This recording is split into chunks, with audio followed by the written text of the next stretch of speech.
os pratos da mesa. Depois de provarem bem o prato, os gordos dizem que a iguaria é incrivelmente saborosa, acrescentando que é como se tivessem regressado à infância. Os convidados, muito impressionados com a alta avaliação desses gordos, decidem experimentar também e começam a se aproximar das mesas todos de água, observando tudo da varanda. Fica feliz ao perceber que finalmente conseguiu devolver o hotel a todas as pessoas. Beth também decide experimentar esse prato, que é incrivelmente saboroso, perguntando se Beth tirou tanto conhecimento de culinária. Mas nota mentalmente que a vida sem churrasco é como a vida sem alma, então ele não pôde deixar de oferecer um prato tão bom aos convidados.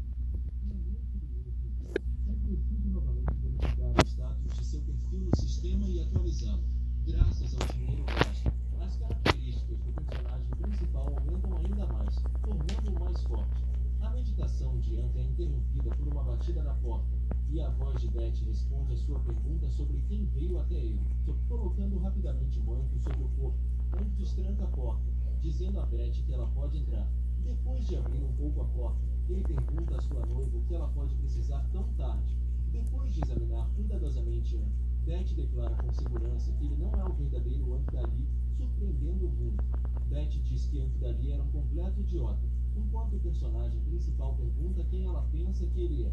Beth se aproxima de Anka e coloca a mão em seu peito, dizendo que ele é obviamente uma farsa. Com isso, Beth pressiona Anka com força, fazendo-o cair no tapete macio.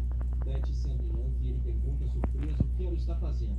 Beth diz que todo mundo sabe que Anka Dali é um idiota estúpido e um tio que investiu dinheiro sem pensar, mas agora Anka começou a calcular tudo nos mínimos detalhes, concluindo que por esses motivos ela acredita que Anka é falso. Anka diz que foi sua querida esposa quem lhe disse em que investir, acrescentando que foi ela quem lhe disse para comprar o restaurante, salvar a banda e permitir que ele expandisse o hotel. Beth diz que apenas aumentou o capital investido, acrescentando que isso não é mérito dele. Percebendo que Anka está entrando em contato com ela intercepta e continua dizendo que o próprio Anka tomou decisões sobre a compra de determinados ativos. Anka acrescenta que se ela vai gastar mais dinheiro, é melhor ligar para ele, acrescentando que ele confia mais nos olhos dela do que nos seus. Beth olha para Anka com atenção e se levanta, dizendo que ele canta muito bem. Ao sair, ela diz que eles vão fazer compras amanhã, e Anka concorda com ela rápida e confiantemente. No dia seguinte, Anka e Beth vão às compras, mas devido aos problemas de saúde residuais do personagem principal, são forçados a fazer uma pequena pausa. Anka tira o almoço que ficou, lamentando não poder andar tanto tempo, ao que Beth responde que a atividade física, pelo contrário, será útil para ele. Anka oferece um sanduíche quente a Beth, mas ela recusa, desviando o olhar. Anka decide não conseguir sua noiva e calmamente enfia o lanche na boca. De repente, Beth pega o sanduíche de Anka e se afasta alguns metros. Anka, chateado, pergunta a Beth o que deu nela, acrescentando que ele só queria fazer um lanche. Beth se aproxima do cachorro de rua e dá o sanduíche para ela, dizendo que esse bebê provavelmente não come há muito tempo. Anka diz tristemente a Beth que não teve tempo de comer mais nada. Ele começa a pensar onde poderá comprar outro sanduíche, quando de repente um carro caro para ao lado deles. Um homem sai do carro e pergunta arrogantemente a Anka se o jovem senhor Dali realmente se preocupa com comida, mesmo para um cachorro pobre. O homem, acompanhado da menina, acrescenta que se Anka gosta de comida para cachorro, então ele lhes dará algumas refeições prontas para cachorros peludos. Anka estuda com desdém o homem que apareceu do nada, notando mentalmente que não gosta nada dele. Percebendo Beth sentada por perto, o homem pergunta a Anka se ela é sua noiva. A moça que acompanha o homem cumprimenta Beth educadamente, dizendo que está muito feliz em conhecê-lo. O homem diz que Beth é membro da família e deveria se casar com Jonathan Dali, mas agora mudou para o mais novo, acrescentando que ela é uma gracinha, embora lamentável. Com essas palavras, ele volta o olhar para a companheira e diz que ela ainda está longe dela, ligando para a prima. O primo ignora seu elogio orgulhoso, dizendo a Anka que uma reunião de família será realizada em 2 meses, perguntando se ele está pronto, mas o homem não permite que ele responda, dizendo que Anka não pode estar pronto para nada, porque ele só negocia com a compra de coisas e até mesmo comparecer à reunião sem dinheiro. Anka decide que já ouviu o suficiente e examina cuidadosamente seus companheiros. Ele pergunta a atenção para interromper a refeição, acrescentando que os vê pela primeira vez na vida. O homem pergunta a Anka quais comprimidos o médico lhe receitou, já que ele não conseguiu reconhecê-los, dizendo ao primo que fez isso de propósito porque não queria dizer olá. Hank se volta para sua noiva, perguntando se ela conhece essas pessoas, ao que ela pergunta surpresa porque ele não se lembra de seus parentes. Hank responde sarcasticamente que não é dali, então não pode conhecê-los. O homem responde que vai lembrar de tudo, já que ele se esqueceu de tudo. Ele revela que seu pai é o quarto irmão do pai de Hank e ele é primo de Hank, acrescentando que ele é o sonho de 1 bilhão de meninas devido à sua beleza incomparável. Ele também apresenta sua companheira, dizendo que ela é membro da família Fenjon chamada Lucy, acrescentando que ela é nova no mundo dos negócios e ele a acompanha nas compras para depois alimentá-la em um restaurante de prestígio. Hank ouve sem entusiasmo as palavras de seu primo, perguntando a Lucy se ele está sendo muito pegajoso, acrescentando que ela parece muito cansada dele. O primo de Hank perde a paciência e com raiva diz a ele para cuidar da própria vida. Hank ignora seu primo e pede a Lucy que lhe conte sobre o próximo encontro, acrescentando que devido à sua doença ele estava acamado e sua memória estava ligeiramente prejudicada. Lúcia responde que a reunião familiar acontece uma vez por ano e tem como principal tarefa avaliar as conquistas dos familiares neste ano e a distribuição dos recursos. Ela acrescenta que em cada reunião são escolhidos 3 membros da família para lhes dar o apoio e os fundos adequados. E Hank fica interessado nisso ao perguntar quanto dinheiro é dado ao vencedor. Lúcia responde que o mais digno recebe 1 bilhão de ienes. Beth e Hank ficam muito surpresos com o que houve, não acreditando que seja possível conseguir finanças tão grandes. Hank percebe que se esse dinheiro for usado para o sistema do perdulário, seu nível disparará. O primo de Hank diz que o personagem principal nem pensaria nisso, já que neste momento o primo está se desenvolvendo na indústria do entretenimento, obtendo lucros incríveis, acrescentando que recentemente comprou uma empresa de entrega de comida e contratou um monte de motoristas para trabalhar. Ele dia e noite, trazendo-lhe um lucro líquido. Chamando mentalmente seu primo de idiota, Hank agradece educadamente ao primo, dizendo que agora ele sabe para o que precisa se preparar. O primo de Hank diz que Hank pode nem estar se preparando porque se ele ocupar algum lugar seria um milagre incrível, dizendo a Lucy que é hora deles saírem daqui. Aproximando-se do cachorro, ele o chuta, grita e ordena que não atrapalhe. O cachorro sorri com raiva para seu agressor e decide se vingar dele por tal atrevimento. Ela ataca o primo Hank e morde sua coxa, rasgando suas roupas caras com os dentes.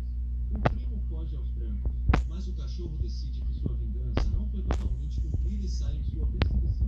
Hank, Beth e Beth observam tudo o que acontece e concluem que ele mesmo é o culpado pelo ocorrido. Depois de algum tempo, Hank e Beth voltam e decidem dar um passeio no jardim do parque da cidade. Hank diz com entusiasmo que $1 bilhão como recompensa Por seu máximo e outro máximo. ele deseja tanto isso.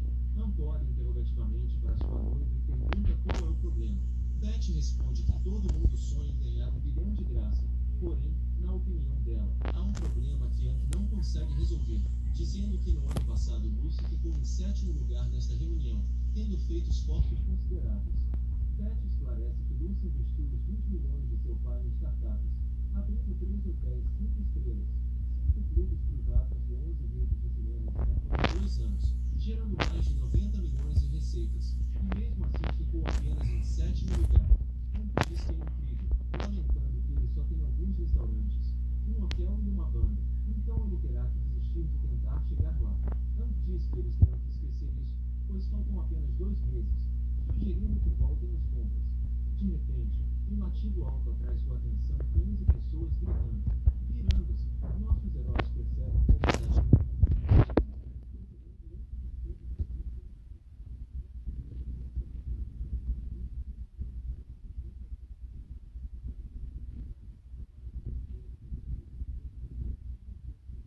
Todo lado, por isso foram caminhados para investigar.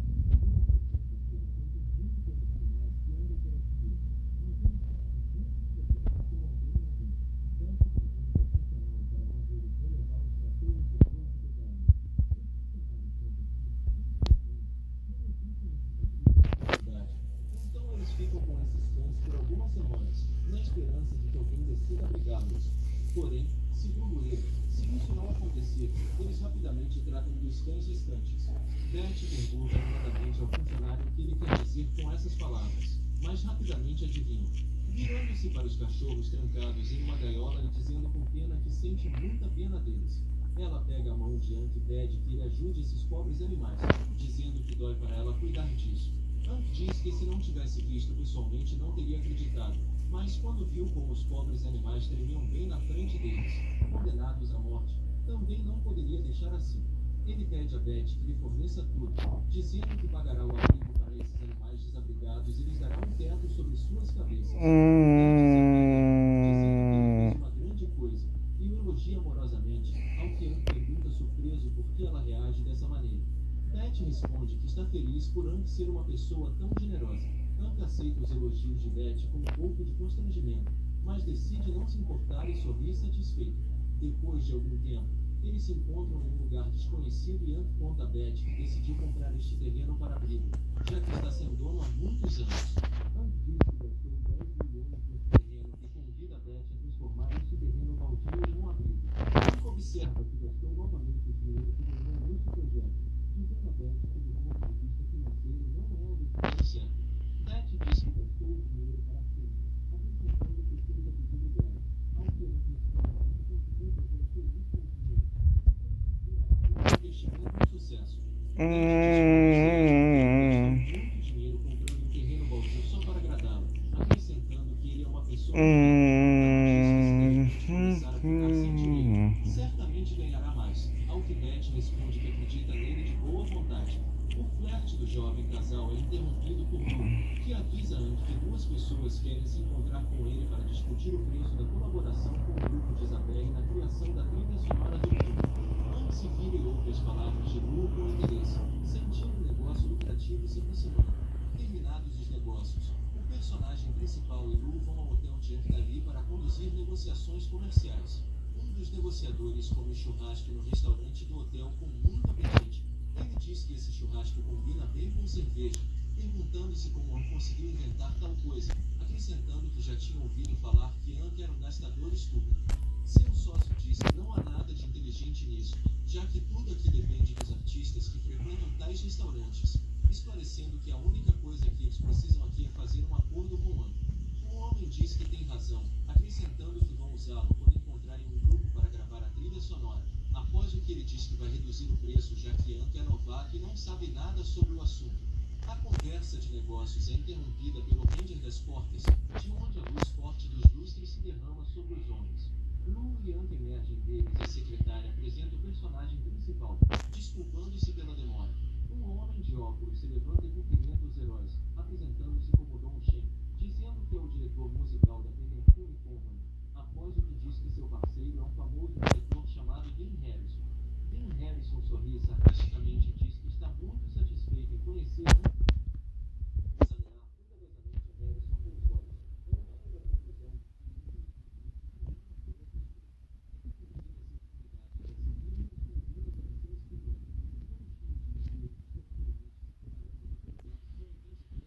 trilha sonora de um grupo feminino popular pode causar sensação. Ele entrega a Hank o roteiro do filme, dizendo que os roteiristas mais famosos trabalham nele há 3 anos. Hank estuda o roteiro cuidadosamente, lendo cuidadosamente cada linha dele. Depois de um tempo, ele pergunta aos convidados sobre a receita esperada de bilheteria do filme. Dean Harrison diz que as arrecadações esperadas são de pelo menos 1,5 bilhão de dólares. Hank continua estudando o roteiro, perguntando por quanto eles querem comprar a trilha sonora do filme. Don Shen diz que o preço deles é 500 mil, acrescentando que eles podem adicionar 50 mil se Hank quiser. Hank joga o roteiro sobre a mesa e diz que considerará a proposta, desejando-lhe sorte em seu empreendimento. Don Shen pergunta a Hank por que eles não conseguem resolver tudo hoje, acrescentando que impressionantes 100 milhões de yuans já foram investidos no filme, que é o maior investimento na história da indústria, e então pergunta a Hank se ele não acredita em seu grupo. Hank responde que está confiante em seu grupo, mas duvida do sucesso do filme, dizendo que eles esperam ganhar 1,5 bilhão de bilheteria com um roteiro duvidoso, o que significa que investir em seu filme pode significar dinheiro abaixo. Dean Harrison diz a Hank que ele não deveria desprezá-los e o aconselha a verificar a bilheteria de seus projetos anteriores, acrescentando que Chaz Mills é popular por causa de suas músicas e não por que é uma novidade. Don Shen pede a Harrison que se acalme, dizendo que eles estão aqui principalmente para negociações comerciais. Hank diz que viu alguns filmes de Harrison, mas não conseguiu terminar nenhum deles porque tinha roteiros ruins, efeitos especiais e atuações ruins. Então, se a banda dele gravou a trilha sonora do filme, ela pode perder sua popularidade. Don Shen diz que Hank está se comportando de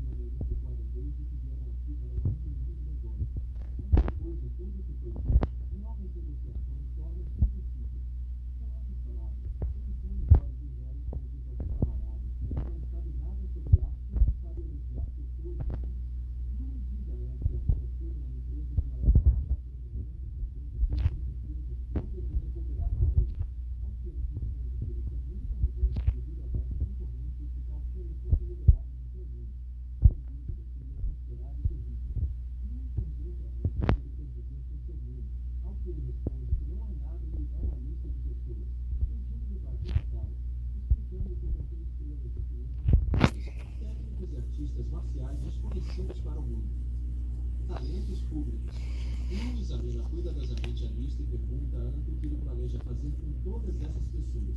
Anto responde que decidiu fazer seu próprio turno por curiosidade, então precisa de uma equipe. Depois de algum tempo, a cena muda para a filmagem de um filme desconhecido. Um homem com uma tragédia teatral pede a uma mulher que não o abandone, ao que ela responde que está apaixonada por outros 3 anos. Por isso ele deveria abandonar esta situação. O homem, com tristeza nos olhos, responde que está extremamente chocado com isso e lamenta muito que isso tenha acontecido.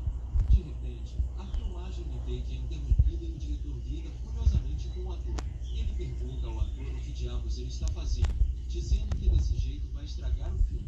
O diretor diz que o personagem deveria ser emocional, mas o ator interpreta como se tivesse uma pedra em vez de emoções. Apontando o dedo para o outro ator, ele diz para ele mostrar como jogar. Na próxima tomada, o ator substituto exibe uma gama incrível de emoções, chorando genuinamente de tristeza. Ele derrama água em si mesmo, francamente exagerando, faz um discurso inflamado sobre como nunca será capaz de amar outra garota. O diretor aponta para a atuação do ator e diz que é exatamente isso que se chama atuação, acrescentando que se o segundo ator não tivesse sido mal pago, nunca o teria contratado. De repente, o telefone do ator toca e ele decide verificar o que escreveram para ele. O diretor puxa rudemente o ator para trás, dizendo-lhe para não ousar se distrair com coisas inúteis enquanto fala com ele. Depois de ler a mensagem na íntegra, o ator exala de alívio e olha com desprezo para o diretor. Com essas palavras, ele afasta o diretor chato e avisa que está pedindo demissão. Naquela mesma noite, um roteirista de cinema trabalha duro em um apartamento minúsculo.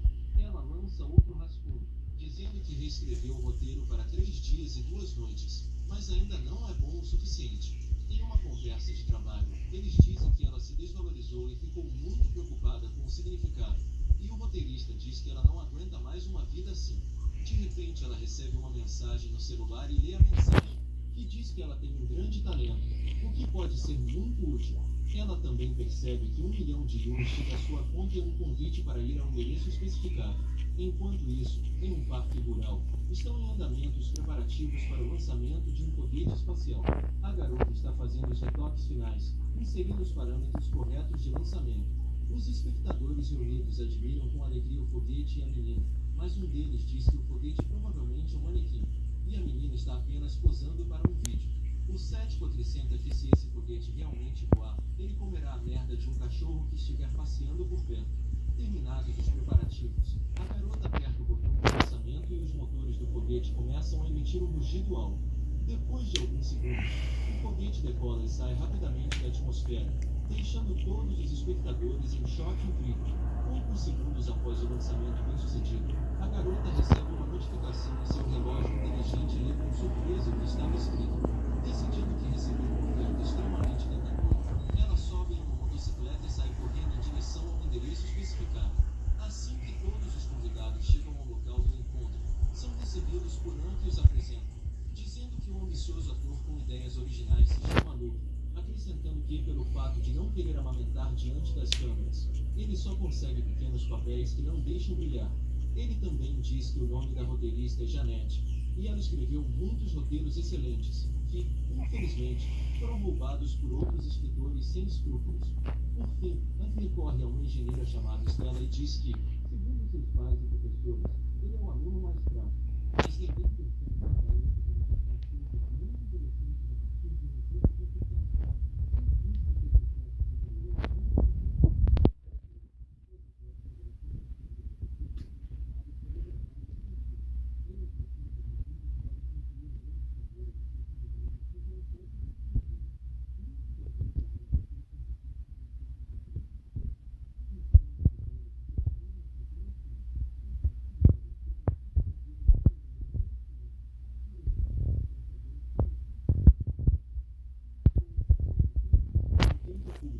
Acrescentando que pensou muito nisso.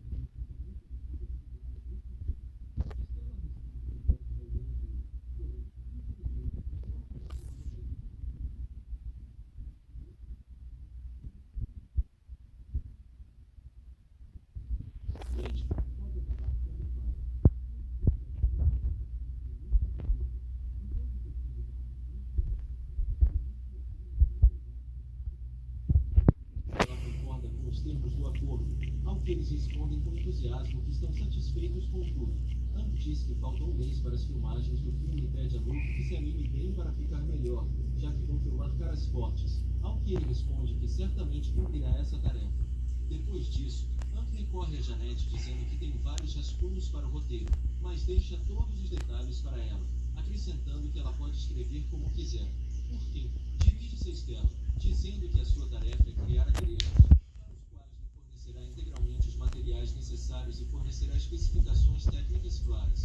Depois de algum tempo, Hank chega até Isabel, dizendo que quer que ela participe de seu filme, ao que ela timidamente responde que nunca estudou atuação e só sabe cantar. Hank diz que não a está forçando e se ela quiser pode perder essa oportunidade, mas ele oferecerá o mesmo aos amigos dela do grupo musical, já que não tem mais candidatos. Isabelle diz que concorda, acrescentando que ainda contará aos amigos que oferecem oportunidades para desempenhar outros papéis. Hank diz que pode considerar o problema resolvido, acrescentando que eles agora são recém-chegados na indústria de entretenimento e ele simplesmente não pode deixar de fornecer-lhes um bom roteiro. Hank diz que Dean Harrison vai se arrepender de sua arrogância, após o que Beth vem até ele e diz que ele trabalha há muito tempo e sugere que ele descanse um pouco. Hank responde que está mais irritado a cada dia, dizendo que não apenas quer fazer um filme, mas também quer lançá-lo ao mesmo tempo que eles. E mesmo que seja um fracasso, ele será obrigado a expor. Beth diz que lhe deseja sinceramente sucesso em seus empreendimentos, mas fazer um filme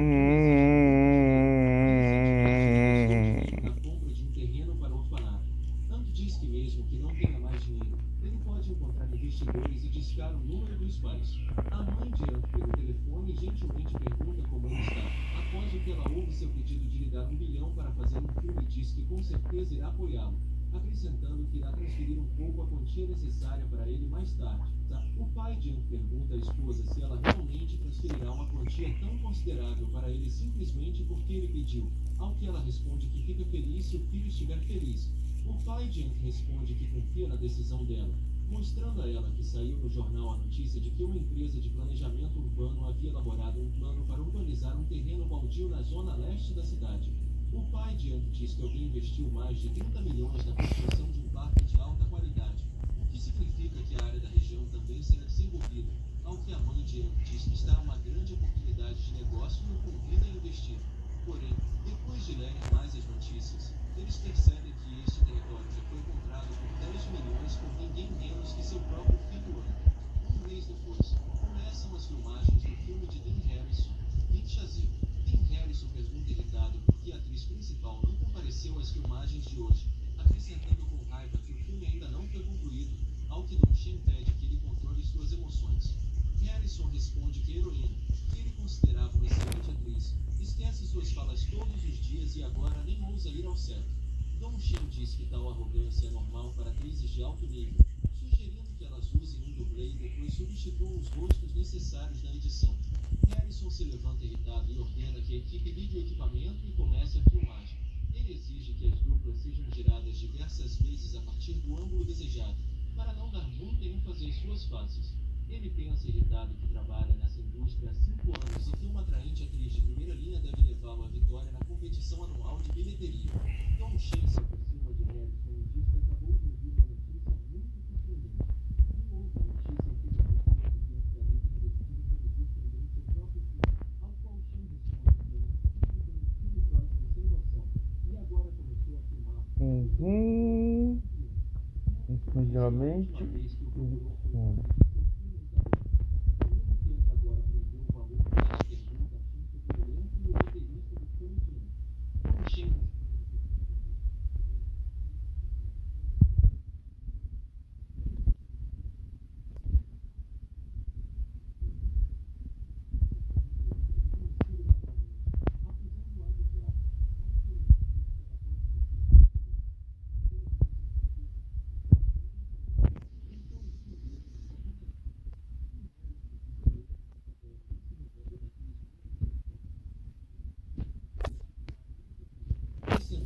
Conversará com o diretor. Naquela noite, ele vai a uma reunião amigável no prestigiado Luau Hotel. Todos os participantes o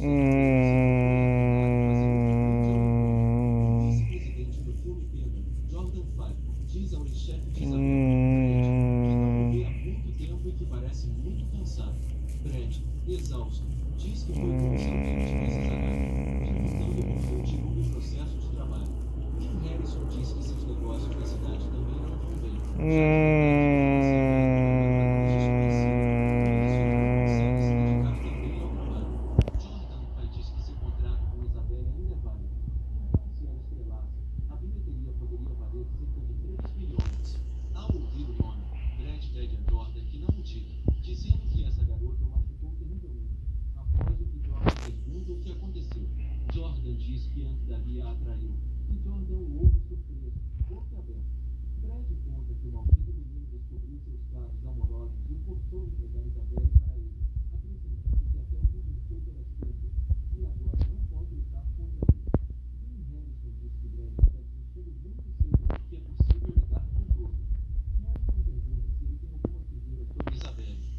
se ele criar um escândalo em torno do nome dela, eles não precisarão fazer muito esforço para se vingar. Brad responde que a proposta de Harry foi muito razoável, já que uma garota patética como Isabelle não será capaz de se opor a ele, enquanto ele será capaz de liberar sua raiva e fazê-la se arrepender. Harrison está feliz por ter conseguido atrair pessoas influentes para o seu lado e se alegra mentalmente porque agora ele definitivamente arruinará o filme de Anne. Depois de algum tempo no hotel, Dali inicia uma entrevista com os criadores e participantes do filme de Anne. Hank e toda a equipe sobem ao pódio, posando para um grande número de fotógrafos. Hank diz aos repórteres que a famosa Isabelle terá o papel principal neste filme, esperando que se torne uma sensação no mundo do show business. Os fotógrafos estão clicando ativamente em suas câmeras e conversando entre si, tentando descobrir as conquistas anteriores da equipe de filmagem. Focando seu olhar em Hank, eles ficam surpresos ao notar que nunca o viram na indústria do entretenimento, notando uma beleza extraterrestre de sua esposa, que poderia facilmente ser confundida com uma atriz. Hank pergunta a ele se ele tem certeza de que quem se enfrentou, nem desperdiça a oportunidade de viver.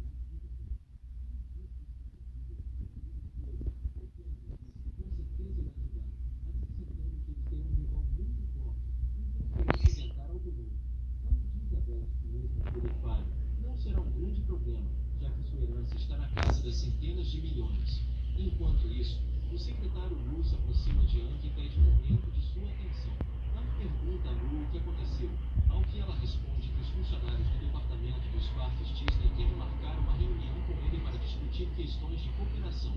Hank pergunta a Lu se ela gostaria de negociar com eles em nome dele, surpreendendo a muito. Ele acrescenta que precisa de alguém que possa ajudá-lo a administrar seu negócio, dizendo que no futuro ela se tornará gerente geral da empresa, o que significa ter uma credibilidade total para falar em seu nome na discussão de questões comerciais. Lu pula alegremente, dizendo a Anne que ela não o decepcionará e que com certeza trabalhará duro. Enquanto isso, Stella aborda Anne, dizendo que precisa discutir questões técnicas. Ele diz que o que ele quer tentar em esta sugere que eles saiam para tentar. Beth pergunta a ele por que ele levou tanto ano de tempo ao perigo.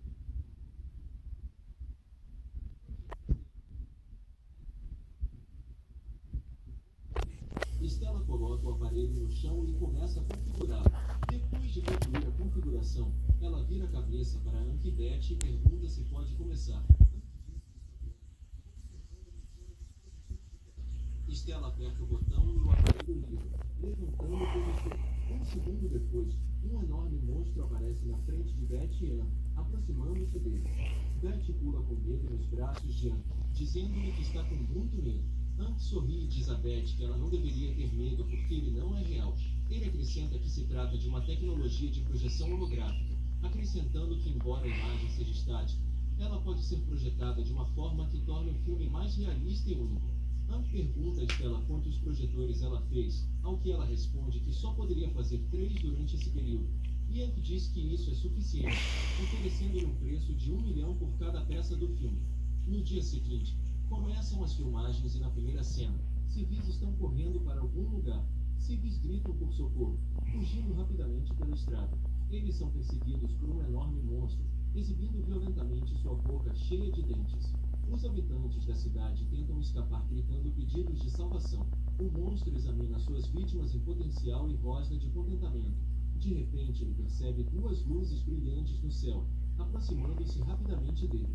Os habitantes da cidade também notam um brilho estranho e percebem que caçadores elétricos estão se aproximando para ajudá-los. Os caçadores invocam um chicote relâmpago e lâminas de vento e correm para atacar um enorme monstro. No entanto, depois de um segundo, Isabelle perde o equilíbrio e começa a ficar pendurada no ar, indefesa. O diretor manda parar e Isabelle pede desculpas timidamente pela falta de jeito. Hank pergunta a Isabelle se ela está bem e se machucou. Isabelle conta que tem um pouco de medo de altura, por isso ficou muito nervosa e pede perdão. Hank diz a ela que ela não precisa se desculpar, pois eles podem fazer uma pequena pausa sem problemas. Depois disso, ele é brevemente distraído por Janet, discutindo com ela os detalhes do roteiro e as falas de alguns personagens. Isabelle se abaixa e se aproxima de Hank e pede um momento de sua atenção. Ela diz que sente que sua atuação deixa muito a desejar e está preocupada com a possibilidade de prejudicar a equipe do filme, perguntando a Hank se seria melhor escalar outra pessoa para interpretá-lo. Hank responde que está satisfeito com o talento de atuação de Isabelle, acrescentando que o papel foi escrito especificamente para ela, para que ela pudesse atuar com mais confiança, como se estivesse cantando músicas no palco. Isabelle ouve timidamente os elogios de Hank, dizendo que ainda não tem confiança em si mesmo. Jeanette sugere que Hank filme primeiro as cenas dramáticas do filme para que ela possa se acostumar rapidamente com seu papel, ao que Hank responde que realmente gosta da ideia. Por fim, ele diz a Isabelle que ela é a primeira atriz com quem sua empresa assinou o contrato, o que significa que com certeza fará dela uma atriz e cantora popular, mas ela terá que ganhar mais autoconfiança. Isabelle se anima com o discurso de Hank e agradece, prometendo trabalhar mais a partir de agora.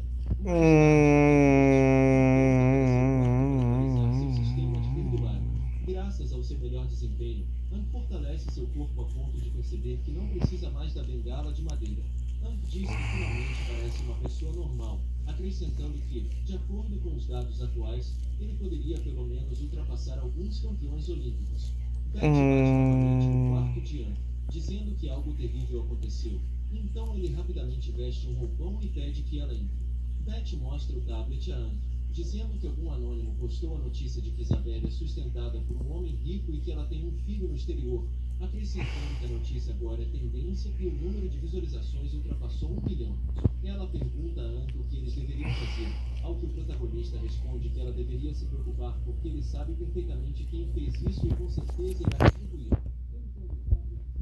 Que esse anônimo presume ser um homem rico, suspeitando que se refira a ele, ao que Beth não estou com o nome dele e pergunta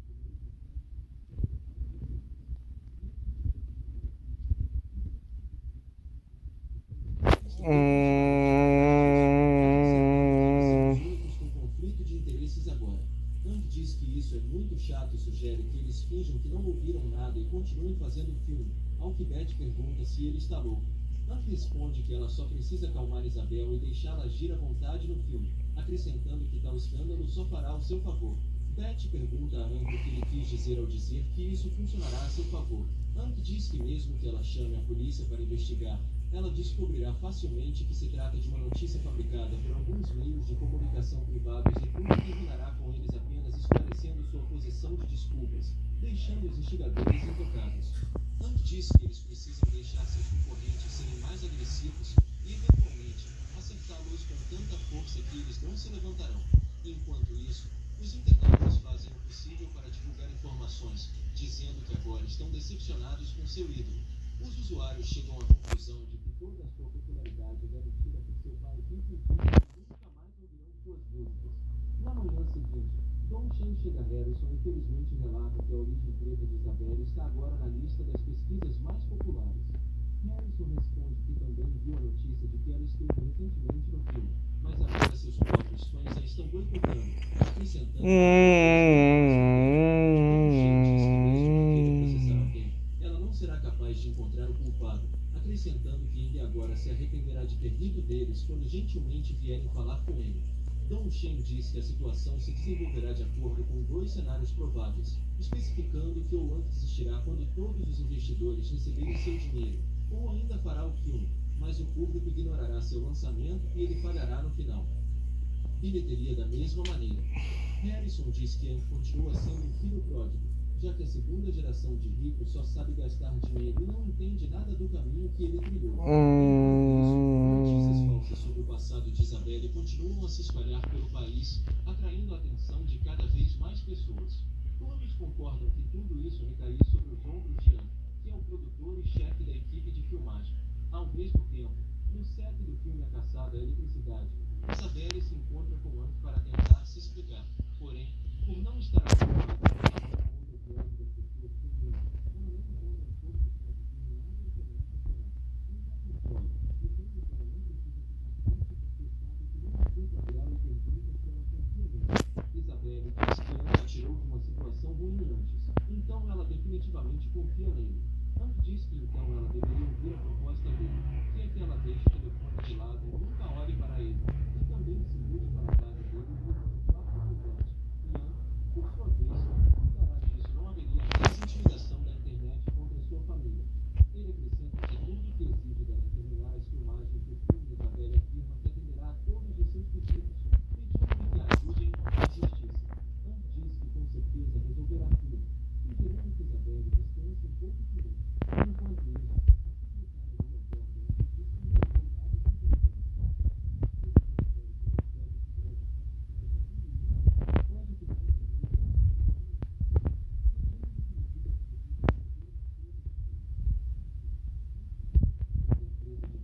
última cópia daquele vídeo.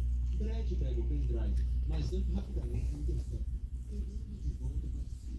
Ank diz que não há necessidade de tanta pressa, pois eles ainda têm muito tempo para discutir tudo. Brad nota mentalmente que Ank não é tão simples quanto parece, pois reagiu rapidamente. Brad pergunta a Ank por que ele está protelando, acrescentando que já lhe deu o grupo. Então é improvável que Ank venha buscar o dinheiro, perguntando se ele agora decidiu ficar com toda a sua empresa. Ank diz que ninguém vai tirar nada de Brad e ele só quer informações sobre alguma coisa. Brad diz que neste caso não haverá problema e diz que Ank pode perguntar o que lhe interessar. Ank pergunta a Brad se as pessoas com quem ele jantou recentemente estão ligadas ao assédio online de seu grupo. Brad responde irritado que eles não têm nada a ver com isso e exige o pendrive de Ank. Ank diz que sabe que Brad e seus amigos conversaram sobre isso, sugerindo que, como eles não têm nada a ver com isso, Brad é o único responsável pelo bullying, ao que Brad afirma em voz alta que Ank não tem provas disso. Ank diz que realmente não tem provas, e Brad, de forma zombeteira, sugere que ele contrate um investigador.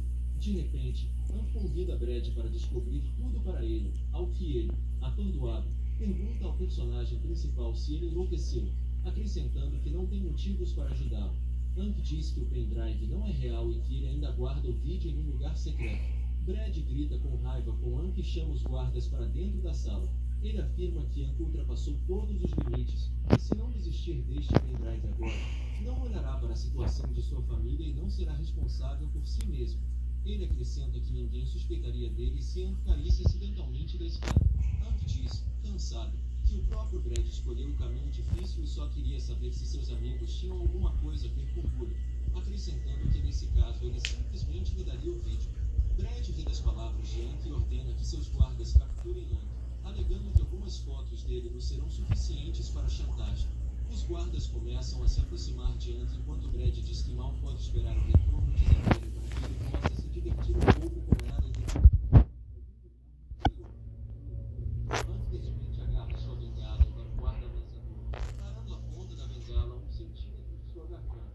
Brad pergunta com raiva ao guarda por que eles não conseguem pegar nem mesmo um aleijado comum. Ank diz a Brad que eles vão dar uma olhada em quem é um aleijado rejeitado aqui. Brad começa a perder paciência e pergunta com raiva o que ele quer.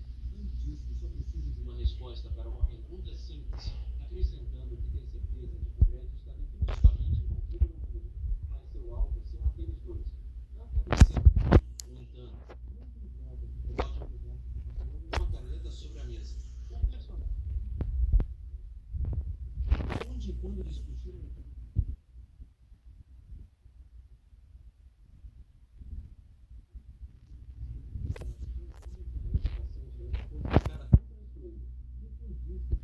tudo de acordo com suas instruções, traria seus amigos, acrescentando que o próprio Ank poderia escrever uma confissão sobre como ele forçou a rescindir o contrato com Isabel. Ank responde que Brad é a última pessoa que pode lhe dar um sermão, já que ninguém o forçou a ter um caso com a esposa de seu irmão. Brad perde a paciência e diz que agora Ank está em apuros, socando. Brad decide derrubar Ank no chão com um chute poderoso, mas Ank salta facilmente para trás, segurando-se nas costas da cadeira com habilidade acrobática. Brad nota a agilidade de Ank, dizendo que ele se revelou uma pessoa comum e não um aleijado. Ank responde que encontrou recentemente a pílula da imortalidade e ironicamente pergunta a Brad se ele acredita nessas palavras ou não. Brad diz que Ank pode pelo menos ser um cultivador, acrescentando que hoje será o fim para ele e ele não se importará, mesmo que a família de Ank o enterre 3 vezes depois. Gritando que esta é a última chance de Ank recuperar o vídeo, Brad ataca Ank. Ank ainda se esquiva do ataque de Brad, dizendo que primeiro ele deve obter uma confissão dele. Brad diz que se Ank continuar a resistir, tudo ficará ruim. Ank diz mentalmente que quer testar na prática o quão forte esse corpo se tornou depois de ser aprimorado pelo sistema. Brad quebra a bengala de Ank, dizendo que quando criança ele era um mestre no taekwondo e como Ank está saudável agora, ele não o poupará. Outros guardas perguntam a Brad se ele precisa de ajuda, ao que ele responde que eles não deveriam se mover, acrescentando que ele mesmo pode cuidar desse pendrive. Com essas palavras, ele dá um chute poderoso, mas Ank o bloqueia facilmente. Os guardas dizem que agora o menino definitivamente o que significa que suas pernas não sobreviverão. Percebendo que nenhum único músculo se moveu no rosto de Ank, eles ficam surpresos por assumindo que ele simplesmente não está demonstrando isso. Os guardas começam a aplaudir Brad mais alto, dizendo-lhe que ele só precisa desferir um golpe e antes será derrotado. De repente, eles percebem que o rosto se contorceu em uma careta de dor e se perguntam como isso é possível e o que poderia ter acontecido. Os guardas começam a correr em direção a Amp, mas Brad os impede, dizendo que ele mesmo cuidará disso. Com estas palavras desiste, dizendo que não pensava que os mestres pudessem ser tão jovens, acrescentando que dizia. Finalmente, ele puxa uma grande arma de choque da escola e ataca a Amp, dizendo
que responde que Brad pode ter certeza de que ele tem como alvo apenas aqueles dois e acrescenta que o pendrive falso era, na verdade, real. Ele é surpreso, agradecendo por sua generosidade. Mentalmente, ele fica surpreso que antes sozinho invadisse o território e espancou como uma criança que chega à conclusão de que deve separar diante para sempre, para nunca mais irritá-lo. O motorista encontra Ant e pergunta se ele está bem, apontando suas escoriações recentes. Ant diz que está bem e manda ele ir para casa, acrescentando que mal pode esperar para comemorar sua vitória. Na manhã seguinte, decide assistir a gravação de vídeo de Tim Harrison falando sobre o serviço de utilitário e liderança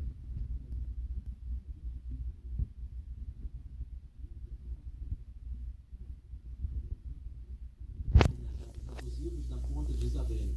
Por isso, precisam lidar com urgência com os instigadores do bullying e fazê-la sofrer.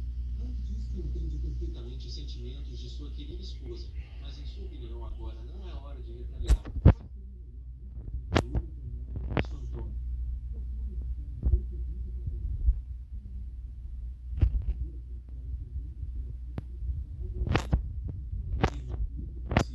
Mas se decidirem fazer um exame profissional, será imediatamente revelado que se trata de uma farsa. Ant diz a Stella que eles não decidirão fazer isso e apenas morderão a isca imediatamente. Em poucos dias, começa a estreia de Chas in the Wind, com a presença de Dean Harrison. Um entrevistador cumprimenta o público pedindo desculpas. O principal, o filmar muito bem sobre a história que ele.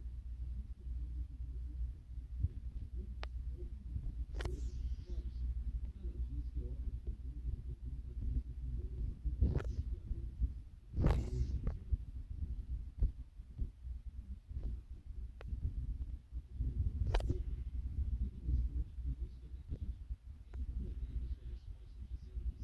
certeza de que o sucesso do amor de uma jovem Nora não era limite para ele, sempre soube que poderia fazer algo com mais sucesso. E para isso teve que ir além do drama amoroso, acrescentando que seus colegas esperam que ele seja seu melhor trabalho e agrade público. A editora responde que tem certeza de que assim será, pois em seus filmes os atores protagonistas são superestrelas que estão na boca de todos, acrescentando que o filme paga por isso antes mesmo do lançamento. Olhando para o público, a menina percebe que tem muita gente que quer fazer uma pergunta ao diretor e escolhe um dos espectadores, perguntando o que ele queria saber. A telespectadora conta a Harrison que é fã de seu trabalho há muitos anos e até decidiu se tornar atriz sob a impressão de seus filmes, após o que reclama que como iniciante encontrou muitas dificuldades e não sabe como seguir em frente. Acrescentando que ela não quer vender seu corpo como Isabelle e pede alguns conselhos a Harrison. Dean Harrison diz que uma ótima pergunta foi feita a ele e ele sabe que muitas pessoas novas nos negócios lutam e não dependem de produtores ricos para serem honestas ou não chegarão à fama. O público aplaude a resposta inflamada de Dean Harrison, dizendo que seus pensamentos são, como sempre, incrivelmente precisos. Enquanto isso, na estreia de Chaz em Electricity, absolutamente ninguém está lá, exceto Beth e Ann. Beth diz a Ann que eles estão sentados aqui há terceiro dia e ninguém veio até eles, apesar do filme ser lançado amanhã.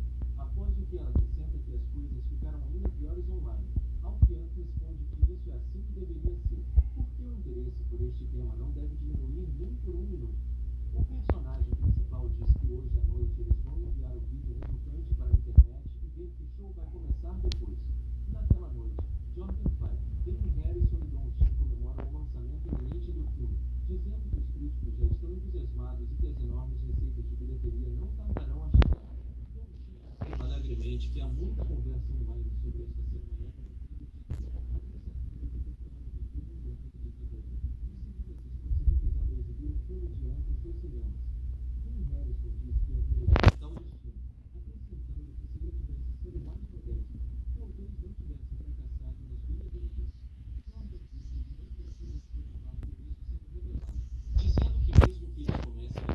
Eles só encontrarão pessoas falsas. E mesmo que alguém descubra a verdade, ele protegerá e continuará sendo diretor. Que em breve poderão assumir todo o cinema do país e o trio brinda pelo seu sucesso futuro. A vitoriosa sessão de bebida é interrompida por um assistente que rompe no escritório com um laptop e diz que se trata de um assunto urgente. Jordan pergunta surpreso o que poderia ter acontecido com tanta urgência, ao que o convida a pesquisar por conta própria e coloca um laptop na sua frente. Jordan, Dean Harrison e Don Chen olham atentamente para o laptop, tentando entender o que aconteceu. Olhando mais de perto, todos eles congelam ao mesmo tempo devido ao choque severo. Eles assistem a um vídeo de Don Chen dizendo a Harrison que Ann se considera demais e planeja fazer um filme estrelado por Isabelle.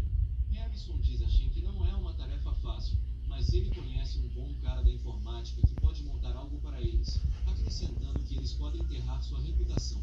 Ele avisa que vão lançar um vídeo online dizendo que Isabelle está vendendo seu corpo pela fama. Todos os três olham para o vídeo em estado de choque, sem acreditar no que vê. Don Chen pergunta com raiva o que é isso, esclarecendo que ele nunca disse essas palavras, enquanto Harrison pede para encontrá-lo como autor deste vídeo. Dean Harrison contata Jordan, dizendo que o vídeo é falso e precisa ser removido imediatamente. Caso contrário, sua reputação e seu filme acabarão.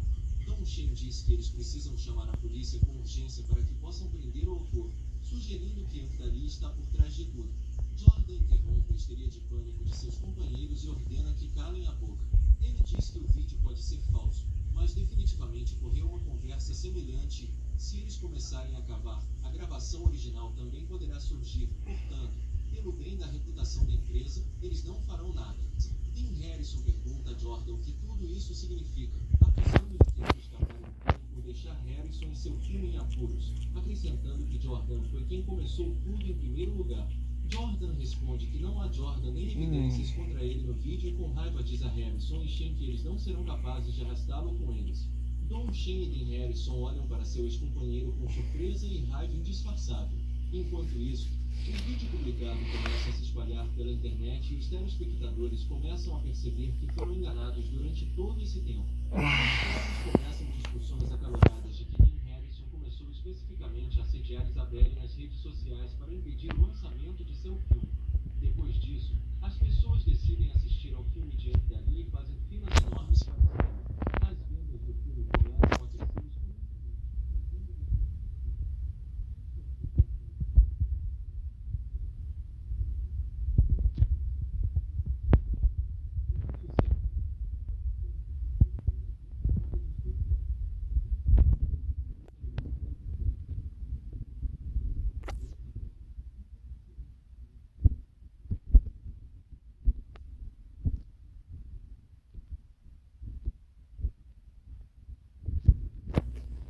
Bifitter apresenta seu lado B de verão.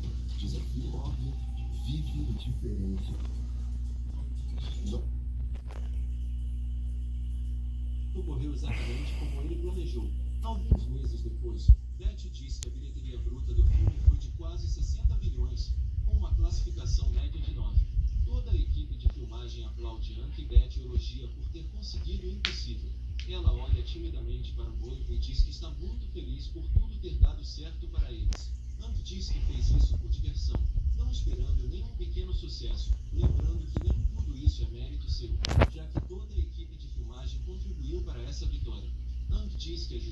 prevaleceu e que esse feriado definitivamente merece um banquete festivo. Enquanto isso, Ben Harrison fica bêbado em algum bar decadente na periferia da cidade. Porém, mesmo aí ele não consegue se livrar das línguas malignas que sussurram pelas suas costas que ele intimidou Isabelle nas redes sociais. Com raiva embriagada, ele se pergunta como conseguiu chegar a tal situação na vida. Don Shen, sentado ao lado dele, também lamenta que tenha sido incriminado, enfatizando que nem sequer estava naquele restaurante, o que não impediu a direção de demiti-lo. Ele amaldiçoa Isabelle, ao que Dean Harrison responde que ela não tem nada a ver com isso e, em sua opinião, Angali está por trás de tudo isso. Com essas palavras, ele quebra sua caneca com raiva e jura que não vai deixá-la assim. Ele se levanta da mesa e sai, dizendo a Shen que vai ficar quieto por um tempo e pede para não procurá-lo. Don Shen pergunta a Harrison para onde ele está indo, ao que ele responde que é para sua férias com seu irmão mais velho, acrescentando que ainda tem algumas dívidas. Don Shen fica surpreso que Harrison não persiste em sua tentativa de reparar e diz que dessa vez ele definitivamente não participará disso.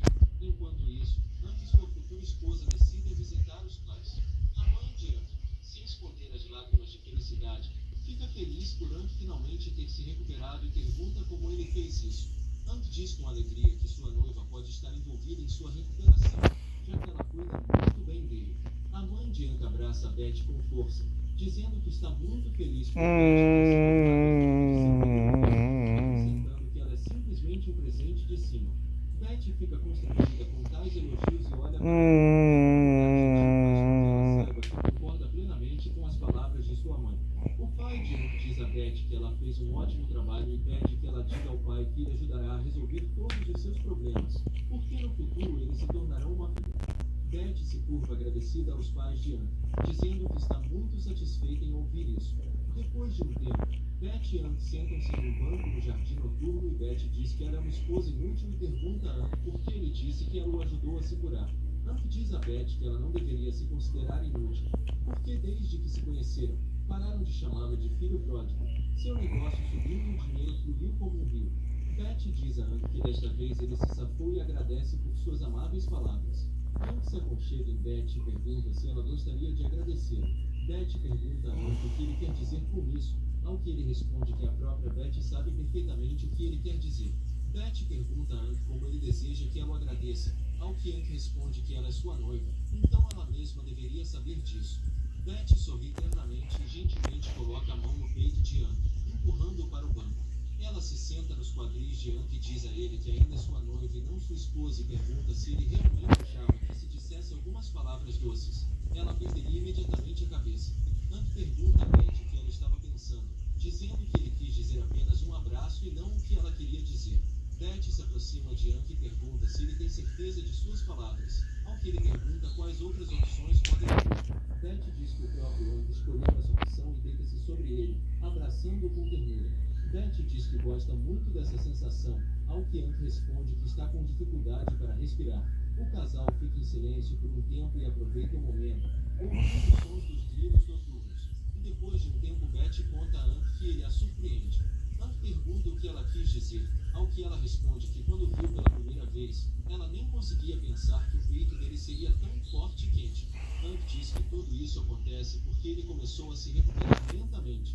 Beth diz que não se referia ao corpo dele, mas às suas qualidades interiores, acrescentando que muitas vezes ela ouviu que Anne era chamado de filho pródigo pouco ambicioso. Depois de passar muito tempo com ele, ela percebeu que ele era na verdade muito inteligente e atencioso.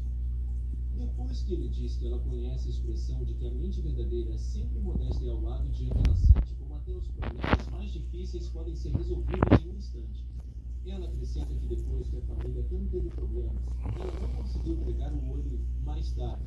Por causa do apelo amargo de seu pai, ela concordou em se tornar parte da família de Anne, mas agora ela pode dormir em paz à noite, em completa harmonia com consigo mesma e se sente mais segura do que quando estava com a família Tan.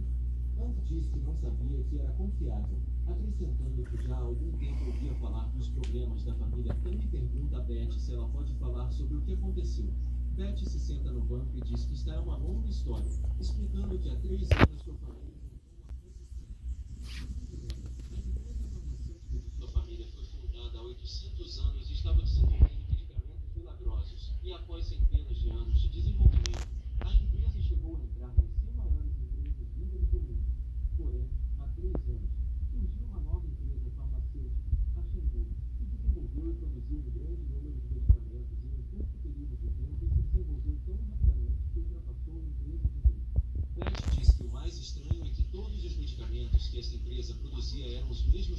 experimentos que Tan desenvolveu em segredo e registrou patentes antecipadamente, e acusou Tan de plágio.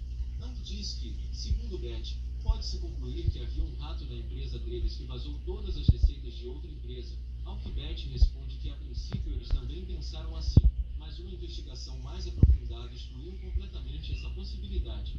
Hank diz que existe a possibilidade de haver um ladrão na empresa deles. Beth diz que Hank está certo, mas eles encontraram um ladrão bastante incomum. Ela acrescenta que desde que essas coisas estranhas começaram a acontecer, a empresa instalou um monte de câmeras para garantir visibilidade sem pontos cegos, mas isso não trouxe nenhum resultado. Apenas uma vez um segurança sentiu um odor pungente durante seu turno ao inspecionar a área. Foi surpreendido por uma garota desconhecida com lindos cabelos. Segundo Beth, após esse incidente concluíram que todos os dados da empresa foram roubados pela mesma garota que entrava e saía sem deixar rastros. Por isso tiveram que suspender o trabalho da empresa. Hank diz que nunca ouviu tais detalhes e pergunta a Beth como a família dali pode ajudá-los, dizendo que pode ajudar a capturar um ladrão ou atrair investimentos. Beth diz que daqui a meio mês haverá um leilão onde haverá uma coisa valiosa que ocorre uma vez a cada 1000 anos, acrescentando que não beneficiará empresas comuns, mas é necessária para a família Tan.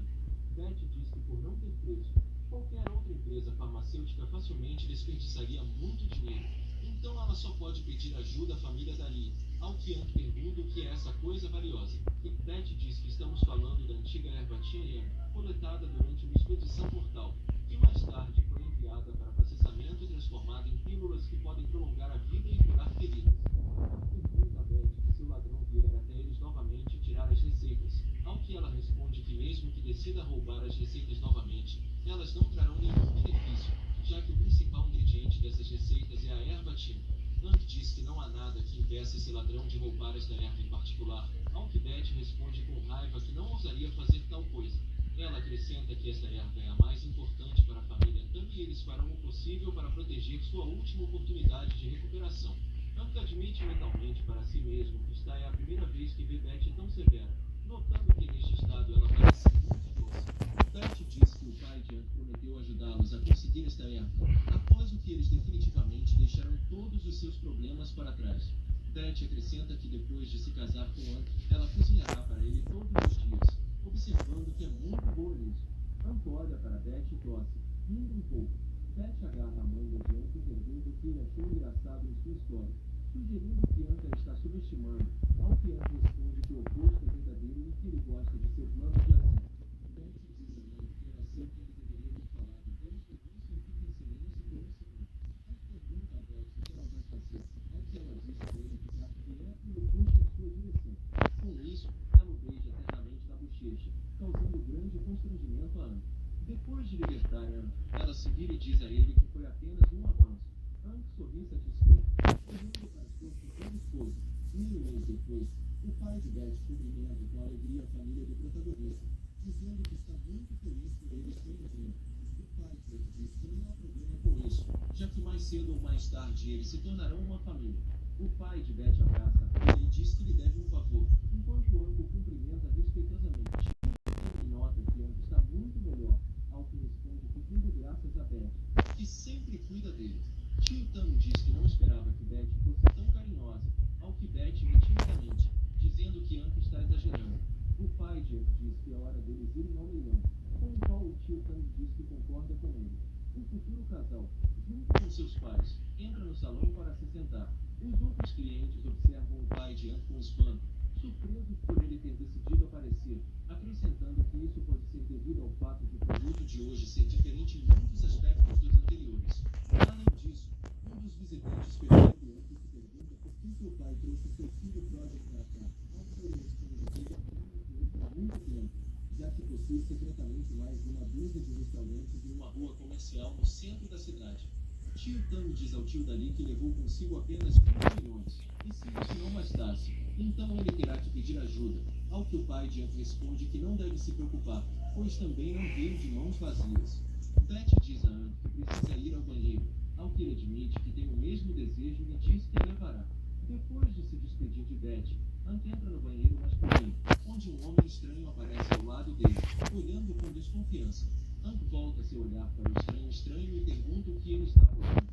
O estranho responde que ninguém jamais conseguiu competir com ele em Enquanto Anki lava as mãos antes de sair, ele percebe que o estranho continua a encará-lo. Um pouco tenso, ele pergunta ao estranho por que está prestando tanta atenção nele. O estranho responde que Anki não tem nada para se preocupar, já que você está interessado em saber o sentido da mão de mais que vontade. Acrescentando que uma pessoa não poderia nascer imediatamente feliz. Anki diz que não é congênito e pode ser um efeito colateral de medicamentos que fortalecem o corpo, acrescentando que não sabe a causa exata. Com essas palavras, ele sai apressado e o estranho lhe diz que seu nome é Caldan, perguntando sobre o nome de Anki. Anki é recebido por seu primo, que diz que agora entende por que o lugar começou a cheirar a podre. Ele sarcasticamente pergunta a Anki se ele terminou todos os seus negócios, dizendo que foi muito rápido. Anki pergunta calmamente a Coulson qual é o nome dele, ao que ele responde com raiva que seu nome é Standali e ele é filho de seu quarto tio e primo de Anki. Anki diz que se lembra de cães perseguindo, perguntando como estava sua bunda. Outros visitantes, ao ouvirem essa história, começam a sussurrar e a rir do espetáculo divertido que deve ter sido. Stan diz que não vai conversar com Anki, mas sabe o que ele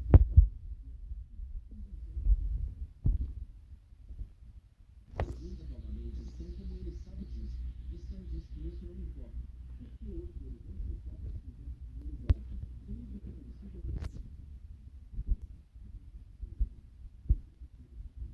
sua vergonha e ir embora.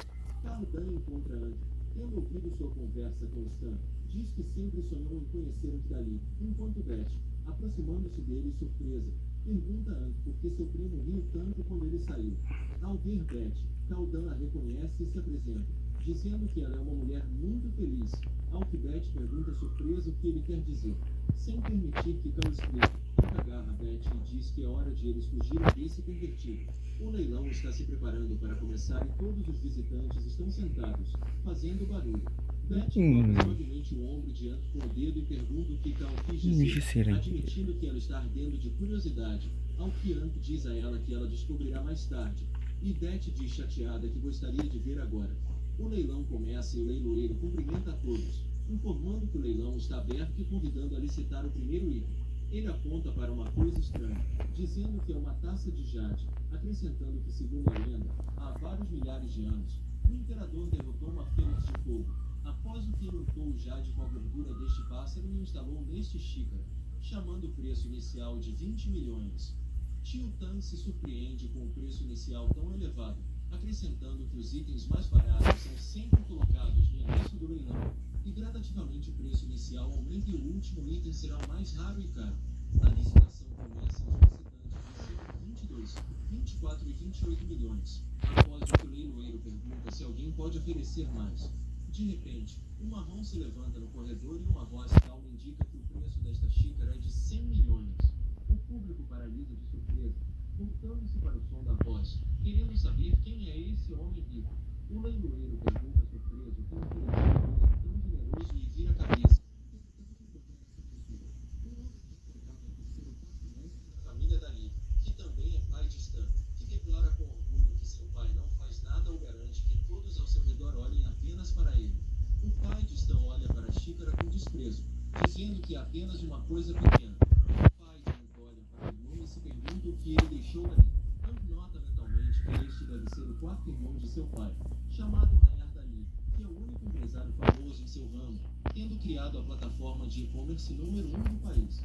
Tio Tan vira-se para o pai de Anki e diz que seus negócios estão ruins, já que ao lado de Rayar está um Guilal, que é seu pior inimigo e chefe da mesma corporação Shendu. Tio Tan diz que um Guilal poderia ter chamado Rayar aqui para comprar de volta a preciosa grama e, se conseguirem, podem desistir da escavação de tempo.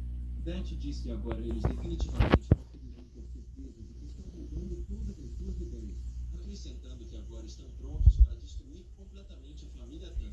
Anki se lembra das palavras de Stan e diz que eles realmente vieram aqui preparados, mas é impossível prever quem vencerá.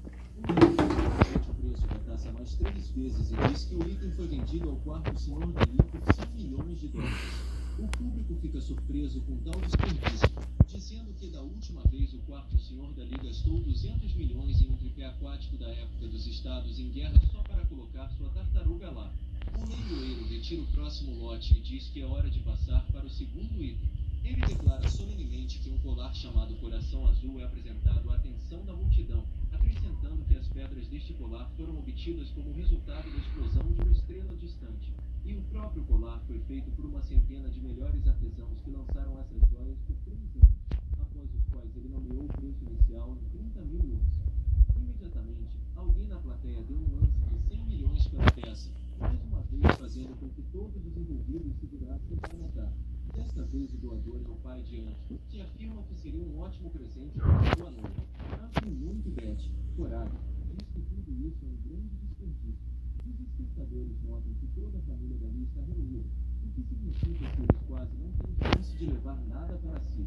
Stan caprichosamente diz a seu pai que também quer este colar para dar a Lucy, ao que Rainar responde que ele deveria ter cuidado com suas palavras e não planejar nada com ele, já que era sua filha.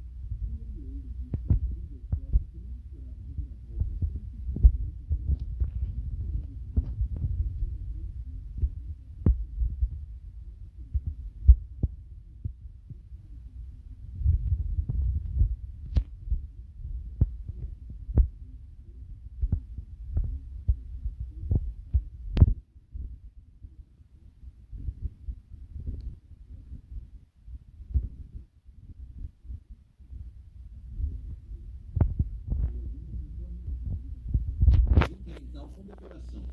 Observa que seu pai acabou de cruzar o caminho de seu irmão, acrescentando que os dois não gostam de perder tempo com ninharias e imediatamente seguem em frente. Após o que ele se pergunta até onde irá a licitação pela grama de Tianyan, Rainar toca deliciosamente a orelha, dizendo que gratuitamente para todos. O leilão está ganhando força rapidamente desde o início, acrescentando que está muito interessado em cooperar com o próximo item. Ele aponta para o próximo item, que é um container imperatriz de 3.800 anos incrustado com 110 joias incomuns, citando um preço inicial de 38 milhões de yuans. As pessoas começam a receber com preços de 40 e 42 milhões de yuans. De repente, alguém coloca a mão no ombro de An e dá um tapinha amigável. Virando-se, An percebe que esse homem é Cal e pergunta o que diabos ele estava fazendo aqui. Cal diz que An não deveria evitá-lo, já que não tem intenção de prejudicá-lo, mas apenas quer pedir alguns conselhos sobre esse assunto. An pergunta a Cal o que há de errado com ele, acrescentando que ele deveria ir ao médico e não correr atrás dele. Ao que ele responde que eles não podem ajudá-lo lá, que eles querem uma cobra, cuja essência é que ele lhe dará uma receita do medicamento, e Cal o comprará independentemente do custo. Tenta descobrir como explicar a ele que isso é um efeito do sistema pendular e decide que terá que enganá-lo.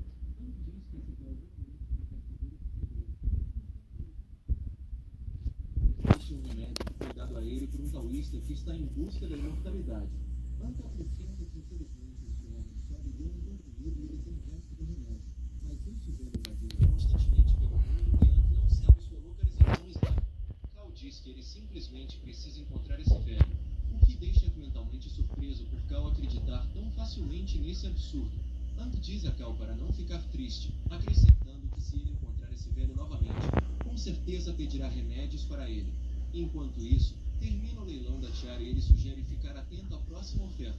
Este item é uma arma mágica conhecida como ferro decapitador, feita pelo mais famoso ferreiro Shen nos tempos antigos.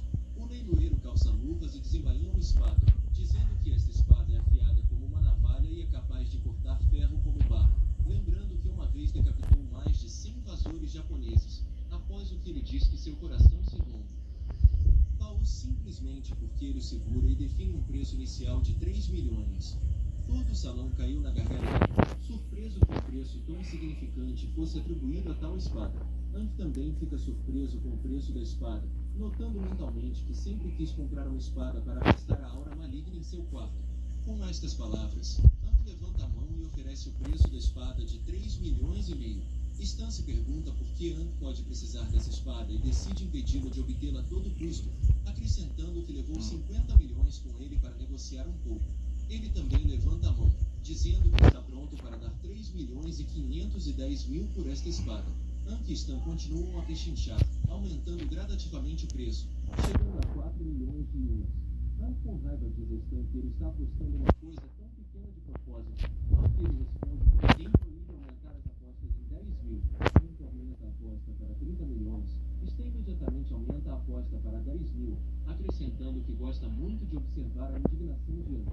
Hank diz que está oferecendo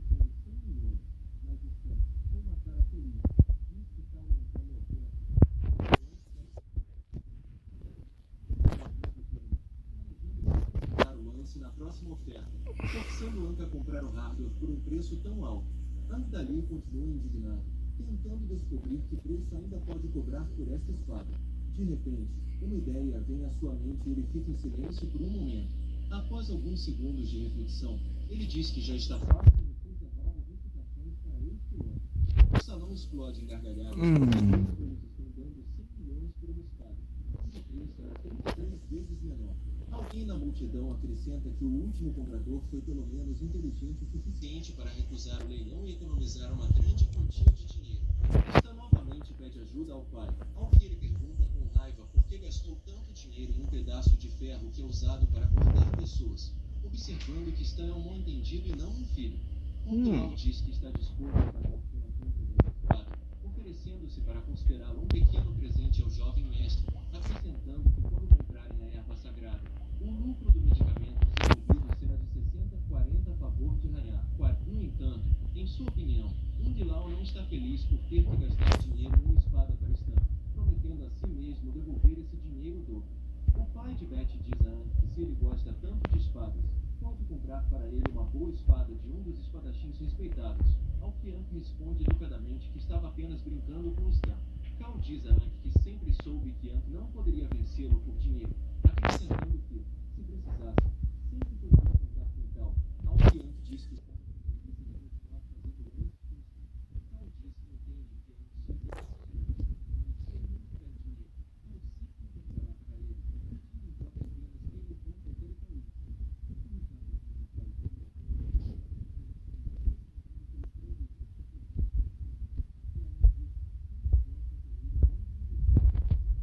responde com um sorriso.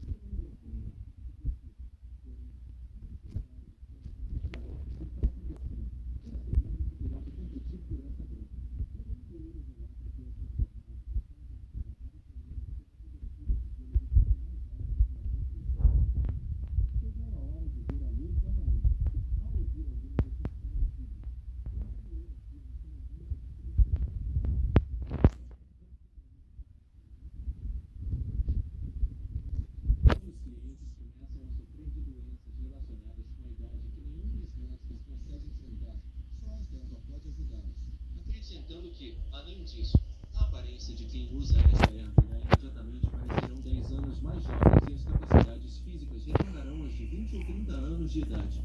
A multidão fica muito surpresa, não acredita no que ouve, cada um deles ou tem um parente moribundo ou eles próprios gostariam de recuperar a juventude. Eles entendem que isso não tem preço e começam a oferecer grandes somas de 50 a 80 milhões. Beth observa que esta erva tem muito mais propriedades do que ela pensava anteriormente, ao que Anne diz que não importa o quão ricas as pessoas sejam, todas elas lutarão pela saúde e pela longevidade.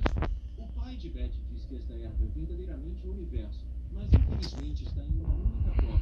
E se uma empresa farmacêutica conseguir comprá-la e desenvolver um medicamento baseado nela, então qualquer um poderá comprá-la por um preço pequeno, apesar de vários preços reduzidos. Eficácia, mas se cair nas mãos de pessoas que procuram lucro, o preço do medicamento pode subir para um nível inacessível para as pessoas comuns. Bilal observa mentalmente que aumentar o preço a tal ponto que as pessoas comuns não possam pagar é uma prática normal, uma vez que desperdiçar o medicamento com os pobres seria um desperdício demais, acrescentando que usaria este medicamento mágico para subornar funcionários de alto escalão e no final, certifique-se de que eles estão prontos para dar tudo a ele. O leiloeiro diz que esta erva só sobrevive congelada, por isso a equipe de expedição teve que quebrar um iceberg e trazê-la para cá. Ele acrescenta que ainda hoje consegue sentir a energia dessa erva no ar, dizendo que essa sensação é muito emocionante para ele. O leiloeiro convida todos os presentes a olharem para este milagre e retira a capa. Com estas palavras, ele rapidamente arranca a capa do misterioso tesouro, mostrando-o ao público. Debaixo do cobertor há uma bela escultura de gelo de uma mulher segurando uma flor brilhante nas palmas das mãos. Todos os participantes são de tirar o fôlego e admitem que mesmo ao inalar o aroma desta erva, sentem como seu corpo se enche de energia. A multidão começa a pedir ao leiloeiro que lhe diga o preço inicial. dizendo que já está cansada de esperar. O leiloeiro afirma que nos últimos dias os seus especialistas têm tentado definir um preço inicial para este leilão, mas todos chegaram à conclusão de que qualquer quantia parece um insulto e rude para um tesouro tão inestimado. Ele acrescenta que por causa disso chegaram à conclusão de que o preço inicial desse tesouro seria 0 yuan. A multidão cala-se em estado de choque e o leiloeiro diz que ouviu bem. Porque transferir o direito de fixação do preço aos aqui presentes é o maior indicador de respeito por esta época milagrosa. Uma vez que veio a este mundo para curar os moribundos e aliviar o sofrimento dos doentes e se as pessoas acreditarem na aposta para um custo alucinante, ou desistirem apenas de uma pequena parte do seu orçamento, isso não importará tanto. Por que farão isso em benefício dos deles? Com estas palavras, o leiloeiro termina sua introdução e propõe-se finalmente iniciar a licitação. No entanto, um silêncio mortal reina no salão e nenhum dos presentes quer definir um preço para este artefato. Beth pergunta a Anne por que todos estavam quietos, apesar de terem se comportado de forma tão animada. Ao que ele responde que todas as pessoas sentadas aqui são empresários e seria benéfico para eles comprar um item por um preço baixo. Mas tal milagre está sendo oferecido a preço zero, então todo mundo tem vergonha de oferecer um preço baixo. Ele acrescenta que se outra pessoa fizer um lance, outros irão intervir e continuar aumentando os lances porque não querem perder. Com estas palavras, ele levanta a mão e diz que oferece um preço inicial de 10 milhões por esta época. A multidão explode com novas ofertas, elevando quase instantaneamente o preço para 21 milhões. Beth observa que eles costumavam apresentar discretamente preços de 100 a 200 milhões, mas agora quase ninguém aumenta as apostas, dizendo que a vida é importante, mas obter o máximo benefício é ainda mais importante para ele. Graça, diz a Beth que o mais importante para as pessoas é lidar com custos mínimos, ao que Beth diz a Anne que ele tem um amigo maravilhoso.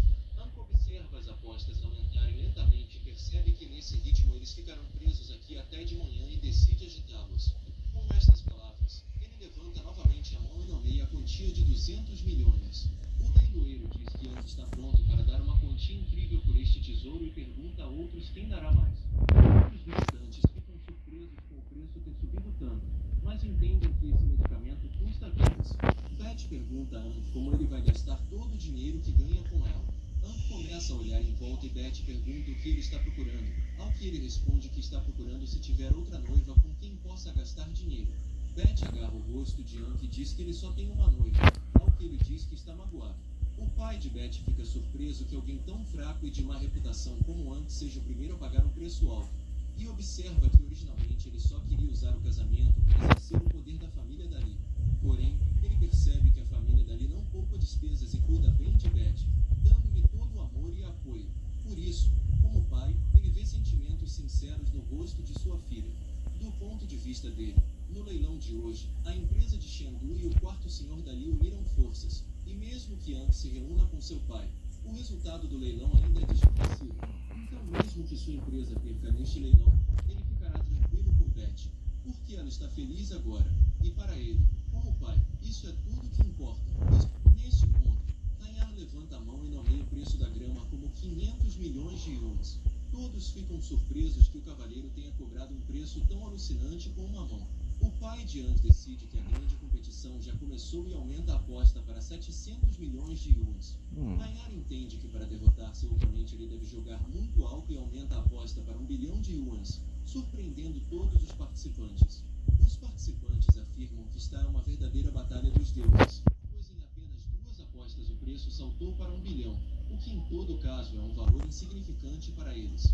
O pai de Anne aceita o desafio do irmão e aumenta a aposta para 1,5 bilhão de yuans. Porém, Nayar entende que não pretende ceder tão facilmente ao irmão e aumenta a aposta para 2 bilhões. O pai de Anne olha calmamente para a grama necessária e oferece um preço de 3 bilhões de yuans pela grama. Nayar decide que é hora de parar de fazer cerimônia com seu parente e aumenta a aposta para 5 bilhões. As propostas continuam a aumentar, atingindo rapidamente os 10 mil milhões e o leiloeiro bate o martelo em estado de choque. Ele se senta e pergunta surpreso o que está acontecendo neste leilão. Ele pergunta surpreso se o valor que ouviu foi de 10 bilhões. O pai de Anne aumenta a aposta para 13 mil milhões, ainda sentado calmamente na sua cadeira. Seu oponente responde aumentando a aposta com igual calma para 15 bilhões de yuans, aguardando o próximo movimento de seu oponente. O leiloeiro continua surpreso com o tamanho desses lances e diz que agora vai sufocar com atenção. Todos congelam na expectativa de uma resposta, maravilhados com a quantia que os irmãos dali estão dispostos a gastar nesta grama. Beth e Ank também ficam paralisados de ansiedade, percebendo que algo mais está envolvido aqui. Ank nota mentalmente que esta é a primeira vez que ele vê o verdadeiro poder de seu pai, percebendo que não se trata mais de uma troca de mercadorias. Do seu ponto de vista, é mais como uma luta por território entre dois predadores, e os pequenos animais nada mais podem fazer do que tremer de medo. Ank se pergunta mentalmente o que aconteceu com seu pai e para onde foi seu senso de proporção. Tio Tang agarra o pai de Ank e pede que ele pare de aumentar as apostas, porque esses valores estão além de sua compreensão. Ele acrescenta que, embora esta erva seja preciosa, eles não podem cultivá-la e cultivá-la. Por isso, o medicamento será, na melhor das hipóteses, limitado e, quando for colocado à venda, o seu lucro será de cerca de 20 a 30 mil milhões. O que significa que, quanto mais elevado for o preço agora, maior será o valor da erva. Eles ganharão menos e, no final, simplesmente não conseguirão compensar as despesas e custos. O pai de Ank hesita por um momento e reflete sobre as palavras do seu parceiro de negócios. Hong Lao diz zombeteiramente a Reinhar que seus oponentes estão em crise, o que significa que eles definitivamente vencerão o acordo. Reinhar diz que gastou muito esforço em um dia, então eles deveriam reconsiderar seu método de distribuição, ao que Hong Lao pergunta surpreso a Reinhar por que ele não está satisfeito com a distribuição de 40 a 60. Reinhar diz que Hong Lao é o dono da fábrica estabelecida, acrescentando que comprará este medicamento para cooperar com outras fábricas que foram roubadas por pessoas como ele, para que então reembolsem Reinhar com grandes benefícios. Hong Lao pergunta chocantemente a Reinhar se ele realmente vai virar as costas à empresa de Chengdu, avisando de que há pessoas sérias por trás deles. Reinhar diz que Chengdu é uma empresa comum e falha que não tem cérebro, lembrando-lhes que procuraram implorando por ajuda financeira, acrescentando que deseja assumir ainda mais o controle de sua empresa, estipulando que o Hong Lao daremos a ele 90% e, além disso, compartilhar todos os recursos e conexões, ou simplesmente engolirá essa grama sozinho. Hong Lao olha ameaçadoramente para Reinhar, balançando o dedo para ele, sem conseguir dizer nada, chocado com o atrevimento de seu sócio. O leiloeiro pergunta com entusiasmo aos outros se mais alguém deseja aumentar seus lances. Tio Tang segura a mão do pai de Ank e balança a cabeça, implorando para que ele não cometa erros. Ank observa irritado que, aparentemente, essa grama irá, afinal, para o irmão de seu pai. Ank diz a Beth que, infelizmente, não poderá ajudá-la, ao que Beth diz que não há com o que se preocupar, já que o destino de sua família será predeterminado por Tang. O leiloeiro continua a olhar para dentro da sala e pergunta novamente se alguém gostaria de aumentar o preço. Os visitantes se perguntam onde aumentar ainda mais o lance, olhando surpresos para o leiloeiro e os irmãos dali. De repente, uma voz é ouvida por todo o salão, dizendo que ele está pronto para dar 10 bilhões de dólares por este tesouro, o que equivale a 71 bilhões de yuans. Todos os membros da família olham em volta surpresos, tentando encontrar quem ofereceu uma quantia tão esmagadora. O leiloeiro pergunta quem é o homem tão rico que possui uma quantia tão incrível. O dono dessa quantia é Carlos, que responde alegremente que isso não será um problema para ele. Ele acrescenta que esse valor é seu bolso, já que sua família é dona do maior cassino do hemisfério norte. Ele fica surpreso com o quão rico Cal é, ao que responde que lhe disse que sempre tem dinheiro. Ank diz que as pessoas o chamam de perdulário, mas quando ele faz coisas assim, deveriam idolatrar Cal. O leiloeiro, com os olhos arregalados com a quantia, pergunta ao público se alguém deseja aumentar o preço desse item. Stan pergunta ao pai se eles vão aumentar a licitação, ao que Reinhar diz que não é o preço, mas uma loucura, acrescentando que eles não participarão mais dessa licitação. Hong Lao olha para Reinhar ameaçadoramente, dizendo que não esperava não ser confiado. Stan pergunta a seu pai se eles terão problemas por decepcionar o pessoal da empresa da China, ao que ele responde que eles não têm o que precisam, então não precisam deles. Ninguém está disposto a aumentar o lance ou ele pergunta por que obviamente para cá. O leilão termina do lado de fora, perto da sala de conferências. O pai de Ank diz com tristeza que infelizmente não pôde ajudá-lo, ao que ele responde que entende tudo, já que um verdadeiro estava acontecendo no leilão. Ele acrescenta que a principal coisa que eles precisam discutir é se Beth é digna de se tornar noiva de Ank depois que sua família entrar em ruína financeira. Ank diz que é uma pessoa comum, perguntando se ele realmente que não se arrepende, já que Beth está feliz nesse relacionamento. Ao ouvir essas palavras, Beth olha satisfeita para Ank, olhando para ele com fascinação. O pai de Ank diz que seu filho está com a saúde debilitada desde a infância, mas agora está bem, e então expressa a confiança de que tratará bem Beth. Ank olha para o pai em estado de choque, um tanto surpreso por faltar tão pouco tempo para o casamento. Cal se aproxima de Ank, perguntando-lhe surpreso que ele vai se casar em breve e parabenizando pelo feriado que se aproxima. Ank se vira para Cal e pergunta se ele tem medo de ser roubado com uma caixa no valor de 10 bilhões de dólares. Cal diz que quem quiser roubar algo dele deve ser pelo menos um campeão de boxe e passa o caso para Ank. Ank consegue pegar o caso e pergunta a Cal o que diabos ele está fazendo. Ank observa que esta caixa é incrivelmente pesada, pois provavelmente está cheia de cubos de gelo, o que significa que pesa pelo menos 100 quilos, o que significa que Cal não é tão simples, já que ele poderia segurá-la com apenas uma mão. Ank diz a Cal que ficou claro para ele que ele é legal e pede para tirar o caso dele, ao que ele responde que foi Ank quem queria esta erva. Cal acrescenta que esta erva agora pertence a Ank, já que o próprio Cal provavelmente a usa para outros fins, já que não tem utilidade para ele. Beth, Tio Tang e o pai de Ank ouvem a conversa de Cal e Ank e ficam surpresos com o que aconteceu. Cal não consegue suportar o peso da mala e a deixa cair no pé, começando a pular na outra perna de dor. Cal se aproxima de Ank e diz que ele tem apenas uma condição e pede que ele traga aquele tão alardeado remédio do velho taoísta, já que ele não precisa de mais nada na vida e lhe dá um cartão de visita, dizendo que ele pode passar para ver ele sempre. Cal se vira e sai, dizendo a Ank que pode aceitar isso como presente de casamento para ele e sua noiva, ao que Ank responde que vai tomar nota e lhe oferece seu cartão de visita, dizendo que eles precisam se conhecer adequadamente. Ank reintroduz e graciosamente envia o cartão voando em direção a Cal. Cal pega facilmente o cartão de visita voador com 2 dedos e com um sorriso no rosto, diz que o completa novamente. Ank examina o caso mentiroso e diz que nunca esperou um brinde na forma de um item no valor de várias dezenas de bilhões. Voltando-se para o tio Ten, ele diz que essa coisa agora pertence a ele, e fica surpreso ao notar que valia bilhões de dólares.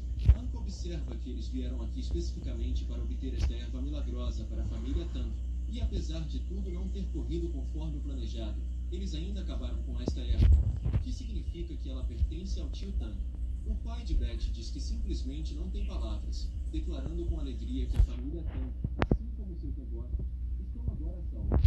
Beth abraça Ank e agradece calorosamente por sua ajuda. Ela acrescenta que realmente aprecia sua determinação. Ank, sorrindo, diz carinhosamente a Beth que tudo isso não é mérito dela. O pai de Ank diz que esse garoto acabou de dar esta erva para Ank, então parte do crédito é dele, acrescentando que a família de Cal é uma das 5 famílias mais ricas do mundo e pergunta a Ank como ele conseguiu, observando ainda que ele não poupou despesas para comprar mais.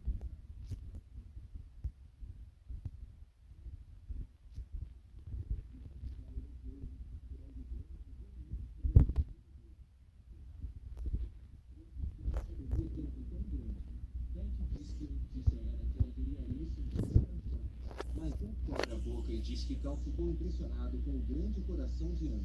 Tio Tang diz ao pai de Ank que agora a erva é dele. A empresa precisa começar a pesquisar e produzir a cura o mais rápido possível. O pai de Ank diz que está a ideia certa, mas ele pede por cuidado.